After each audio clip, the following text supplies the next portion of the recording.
English cricket team के नौजवान batter Harry Brook IPL 2025 से दस्तबरदार हो गए। दोस्तों, हैरी ब्रोक्स जो कि इंग्लैंड का प्लेयर है, उसके अंदर बीसीसीआई ने ना तकरीबन ये पूरा का पूरा बल्ला दे दिया है। ये मुठ समेत बल्ला उसके अंदर डाल दिया है। मतलब ये इसकी औकात क्या थी कि ये बीसीसीआई को या आईपीएल को ये बार बार जब उनको उनके साथ हाथ कर रहा था। ब्रूक्स को पनिश किया है 2 साल के लिए और ब्रूक्स ने एक बार फिर डिच किया। पिछले साल भी इन्होंने डिच किया था, इस बार भी उन्होंने डिच किया और आईपीएल ने फिर उन्हें 2 साल के लिए पनिश किया है। बट आईपीएल के पनिश करने को लेकर पाकिस्तानी बड़े खुश हैं। वो कहते हैं भाई आईपीएल ने सजा दी है ना, हम तो हैं जनाब, हम तो हाजिर हैं, आ जाए हमारे पीएसएल में। मतलब जब हम मनी मिंटिंग की बात करते हैं तो इस वक्त बीसीसीआई की जो ब्रॉडकास्टिंग राइट्स गए हैं वो बेस प्राइस पे गए हैं, मगर करोड़ों में ब्रॉडकास्टिंग राइट्स गए आईपीएल। हैरी ब्रूक जो कि इंग्लैंड के बड़े जारहाना बल्लेबाज हैं, उन्होंने आईपीएल से दस्तबरदारी की, पुल आउट किया। उन्होंने बोला कि मैं अपनी टीम की तरफ से खेलना चाहता हूं और सारी तवज्जो उधर रखना चाह रहा हूं, कमिटमेंट, नेशनल कमिटमेंट को पूरा करना चाह रहा हूं। कुछ उन्होंने और भी 1-2 बातें की जो मैं आपको बताऊंगा, जिस पर आईपीएल ने एक्शन लेते हुए उन पर 2 बरस की पाबंदी आयद कर दी है। यानी अगले 2 बरस के जो आईपीएल ऑडिशन होंगे, एक तो ये है ना, उसके बाद जो 2 आईपीएल ऑडिशन होंगे उसके ऑक्शन के अंदर भी उनका नाम नहीं होगा, यानी वो नहीं खेल पाएंगे आईपीएल को। और जो बीसीसीआई है उन्होंने खिलाड़ी को भी बता दिया, यानी हैरी ब्रूक को भी बता दिया है, और इंग्लिश क्रिकेट बोर्ड को भी बाज़ाब्ता आगाह कर दिया कि हमने हैरी ब्रूक के ऊपर 2 साल की पाबंदी लगा दी है। उसकी वजह यह है।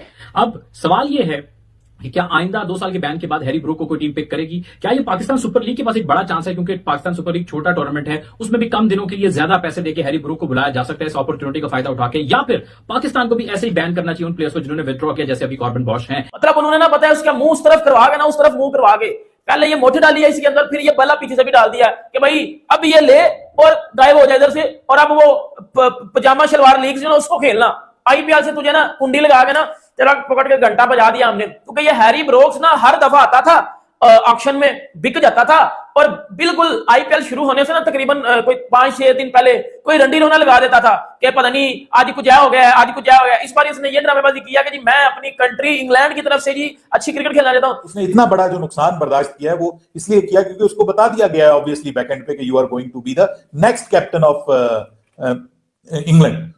तो उसको ये बता दिया गया है और वो उस पर फोकस करना चाह रहा है, अपनी इंटरनेशनल क्रिकेट पे फोकस करना चाह रहा है। तो वो मेरा नहीं ख्याल कि कौन बीसीसीआई के अगेंस्ट जाना चाहेगा, इतना स्ट्रॉन्ग क्रिकेट बोर्ड कौन सा है। हमने माजी में सारी मिसालें देखी हैं कि जब भी इस तरह की सिचुएशन आई, बाय हुक और crook BCCI manage to gather all cricket boards in their favour, right. क्या फर्क लगता है आपको उनकी क्रिकेट में, उनके सिस्टम में आईपीएल के और हमारे सिस्टम में? इसमें कोई शक नहीं है कि मैंने भी आईपीएल देखी है, मैं भी पीएसएल बड़े गौर से देखता हूँ, मुझे टैलेंट बहुत अच्छा नजर आता है, स्पेशली फास्ट बॉलर्स का पीएसएल में जो टैलेंट है ना वो बहुत ज्यादा नजर आता है। मुझे इस पे लगता है मतलब कि शायद ये उस टीम के साथ ज्यादती है जिसके लिए आप पहले खेलने को तैयार हैं, और जब बिल्कुल 22 मार्च को शुरू होना है आईपीएल और आप बिल्कुल समझे कि चंद दिन पहले आके बता रहे हैं कि आप नहीं खेल पाएंगे। दिल्ली की तरफ से शायद ये सिलेक्ट हुए थे 6.25 करोड़ में, जो कि पाकिस्तानी तकरीबन 20 करोड़ रुपए बनते हैं, ठीक ठाक किस्म की अमाउंट है।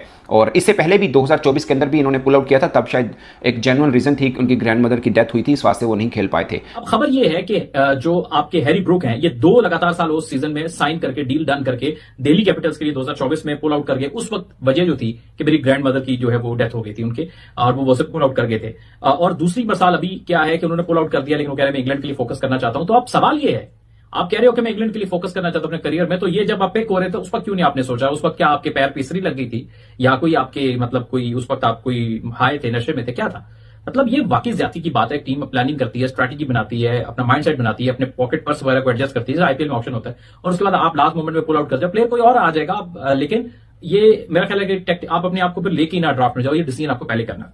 अब मोर 2 टका के ढक्कन मुझे बता जरा, बहन के पकोड़े, मुझे एक बात बता तू जरा कि तू उधर जाके ऑक्शन में नाम दे आता है अपना, ठीक है, फिर तू भाग जाता है, ये नहीं तेरी हालांकि ली गई है। मुझे एक बात बता जरा बेटा, बीसीसीआई ने इसके साथ वो किया ना कि जो मतलब आप ऐसा कह लो कि मतलब ये बंदा भी यार, अब इसने क्या करना है, अब इसने वो पजामा शलवार लीग खेलनी है, उसके साथ साथ या सीधा 2 उसके साथ साथ अब ये पीएसएल खेलेगा, क्योंकि भाईजान बीसीसीआई ने हैरी ब्रोक्स के ऊपर 2 साल का बैन लगा दिया है। मतलब 2 साल ये बंदा आईपीएल में अपना नाम भी रजिस्टर नहीं कर सकता, खेलना तो दूर की बात है। लेकिन आप समझते नहीं है ये भी खेल के लिए नुकसानदेह? ताकत का तवाजुन कायम रहना चाहिए। ये नहीं है कि कोई एक, अगर सिर्फ इंडिया है तो कल कला को ऑस्ट्रेलिया कहे जी मेरी मर्जी से चलेगा, इंग्लैंड कहे जी मेरी मर्जी से चलेगा, 2 साल बाद पाकिस्तान कहे जी मेरी मर्जी से चलेगा, तो ये भी सूरत हाल खेल के फरोग के लिए उतना अच्छा नहीं है। तो ताकत का तवाजुन बरकरार रहना चाहिए आपके ख्याल में? देखिए इमरान, अगर ताकत का तवाजुन बरकरार रहना होता तो जय शाह बिला मुकाबला आईसीसी के चेयरमैन मुंतखब नहीं होते। किसी ने जरूरत नहीं